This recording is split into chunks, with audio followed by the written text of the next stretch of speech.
Rangers اور CTD کی قائدآباد میں مشترکہ کارروائی میں فتنہ الخوارج کے 3 دہشت گرد گرفتار کر لیے گئے۔ دہشت گردوں سے ایمونیشن اور دھماکہ خیز مواد بھی برآمد کر لیا گیا۔ گرفتار ملزمان دہشت گردی، اقدام قتل اور بھتہ وصولی میں ملوث ہیں۔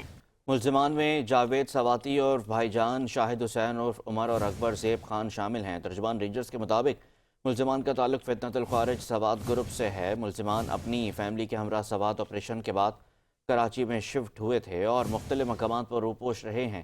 ملزمان 2012 میں کراچی سے گرفتار ہوئے ہیں اور سوات میں عرصہ تقریباً 14 ماہ تک جیل میں رہا ہے۔ ملزم کے قریبی ساتھی کمانڈر عبدالرحمان عرف استاد فاتح، عبدالرحمان عرف شہزاد اور حبیب اللہ عرف مافیا افغانستان میں شفٹ ہو گئے ہیں۔ ترجمان رینجرز نے مزید کہا کہ ملزم کمانڈر عمر الرحمان عرف استاد فاتح، عبدالرحمان عرف شہزاد اور حمید اللہ عرف اظہار نے انتہائی قریبی تعلقات تھے۔ ملزمان شاہد حسین عرف عمر اور اکبر زیب خان 2010 میں غلبہ اسلام میں شامل ہوئے۔